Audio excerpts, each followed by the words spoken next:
Dear student, अगर आप English literature के स्टूडेंट हैं तो आज मैं फिगर्स ऑफ स्पीच को एक शॉट में, एक वीडियो में मैं बता देता हूं और आपको एग्जाम में जो है पहले सारे फिगर्स ऑफ स्पीच को रिवाइज करना है, फिर उसके बाद सारी चीज़ों को एक एक करके लिखना है। आज इस वीडियो में मैं सारे फिगर्स ऑफ स्पीच को एक शॉर्ट वीडियो में बता देता हूं ताकि आपको रिवीजन करने में आसानी हो। आप इसको रिवीजन कीजिएगा और बिल्कुल सीखते रहिएगा। तो इसमें जो है इंपॉर्टेंट फिगर्स ऑफ स्पीच आप देखेंगे और इसकी शॉर्ट डिफिनेशन सीखेंगे और फिर उसके बाद रेडीमेड आंसर आपको मिलेंगे। तो चलिए देखते हैं। सबसे पहले सभी महत्वपूर्ण अलंकार, संक्षिप्त परिभाषाएं परीक्षा के लिए तैयार उत्तर इसमें आपको मिलेंगे। जैसे सिमिली है, comparison using like and and, metaphor है, डायरेक्ट कंपैरिजन होता है, आयरनी है, अपोजिट मीनिंग होता है, अलिटरेशन होता है, सेम साउंड रिपीटेशन होता है, हाइपरबोल होता है, एग्जैजरेशन होता है। अब देख रहे इंपॉर्टेंट क्वेश्चन इसमें क्या था, what are figures of speech. Figures of speech कहते हैं किसको, ये क्वेश्चन आएगा। इसमें आपको 50 वर्ड्स के भी आंसर आ सकते हैं और 200 वर्ड्स के भी आंसर देने पड़ सकते हैं। तो इसको देखिए, figures of speech are special forms of expression. ये स्पेशल फॉर्म ऑफ एक्सप्रेशन है, स्पेशल तरीके से इसको एक्सप्रेस किया जाता है। किस तरीके से यूज्ड इन लैंग्वेज, इसको भाषा में प्रयोग किया जाता है to make it more interesting and effective. प्रभावशाली और दिलचस्प बनाने के लिए इसका प्रयोग किया जाता है। They involve the use of words in non-literal sense to create emphasis, beauty or deeper meaning. They involve, अर्थात figures of speech involve होते हैं use of words in a non literal sense. वो जो लिटरल सेंस होता है अर्थात शाब्दिक जो अर्थ होता है उनको शाब्दिक अर्थ में प्रयोग नहीं किया जाता है, सेंस में नहीं प्रयोग किया जाता है।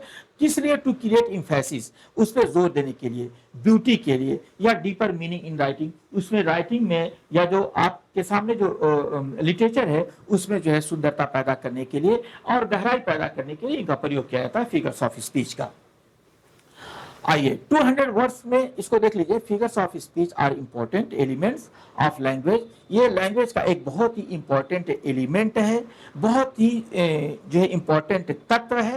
That are used to make expression more effective, जिसका प्रयोग किया जाता है जो है are used to make expressions more effective, expression को इफेक्टिव प्रभावशाली बनाने के लिए, क्रिएटिव बनाने के लिए, आकर्षक बनाने के लिए, इंटरेस्टिंग दिलचस्प बनाने के लिए। दे इन्वॉल्व, ये लोग जो फिगर्स ऑफ स्पीच होते हैं ये इन्वॉल्व होते हैं the use of words in a non literal way to convey deeper meaning and emotion. इनको नॉन लिटरल मीनिंग इसमें प्रयोग की जाती है, इस प्रकार से प्रयोग की जाती है कि ये कन्वे कर सके, आपके सामने डाल सके डीपर मीनिंग, गहरा अर्थ और गहरा प्रभाव, गहरा जो है प्रभाव आपके ऊपर डाल सके। Some common figures of speech includes simile, metaphor, irony, alliteration and hyperbole। इसमें जो सबसे इंपॉर्टेंट है जो सिमिली है, मेटाफर है, आयरनी है, अलिटरेशन है और हाइपरबोल है। A simile compares two things using words like or as। जो है सिमिली जो होता है दो थिंग्स को प्रयोग करता है जिसमें शब्द का प्रयोग किया जाता है एज और लाइक का। while the metaphor makes a direct comparison, जबकि मेटाफर जो डायरेक्ट कंपैरिजन पैदा करता है। Irony express the opposite meaning, और आयरनी जो होता है अपोजिट मीनिंग क्रिएट करता है। अलिटरेशन रिपीट्स साउंड, और अलिटरेशन साउंड को रिपीट करता है। एंड हाइपरबोल यूजेस एक्सैजरेशन, और हाइपरबोल एक्सैजरेशन को प्रयोग करता है। Figures of speech are widely used in poetry and prose. Figures of speech का प्रोज और पोएट्री में बहुत ज्यादा प्रयोग होता है। टू इनहेंस, बढ़ाने के लिए, the beauty of the language, language की सुंदरता को बढ़ाने के लिए। They help writer express their ideas in more vivid and imaginative way. ये क्या करते हैं, ये मदद करते हैं किसको, राइटर को मदद करते हैं।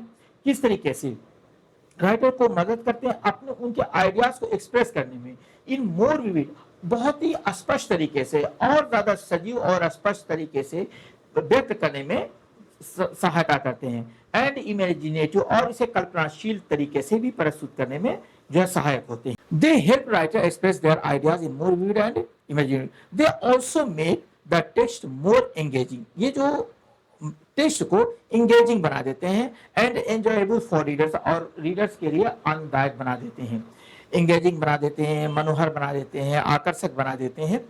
रीडर्स को। Thus figures of speech play a very important role. इस प्रकार से फिगर्स ऑफ स्पीच एक बहुत इंपॉर्टेंट रोल प्ले करता है इन लिटरेचर एंड कम्युनिकेशन। बातचीत में और लिटरेचर में एक बहुत महत्वपूर्ण रोल प्ले करता है। अगर आप रिवीजन की बात करते हैं तो सिमिली, मेटाफर, आयरनी, हाइपरबोल को मैंने बता दिया शॉर्ट में। ये जो है, अगर ये वीडियो आपको अच्छा लगा हो तो इसको सेव कर लीजिए, ताकि डिलीट होने से पहले, क्योंकि जब बहुत ज़्यादा ये हो जाता है तो वीडियो को डिलीट कर दिया जाता है, तो वीडियो को डिलीट होने से पहले आप इसको सेव कर लीजिए, ताकि आप जो है इसे बार बार अध्ययन कर सकें और अध्ययन करके आप एग्जाम में अच्छे नंबर पा सकें। और इसी प्रकार के वीडियो के लिए लीड लाइन बाय दिलशाद को सब्सक्राइब कर लीजिए, बेल आइकन प्रेस कर लीजिए, ताकि आपको नए नोटिफिकेशन तुरंत मिल जाए। मिलते हैं अगले वीडियो में। Thank you.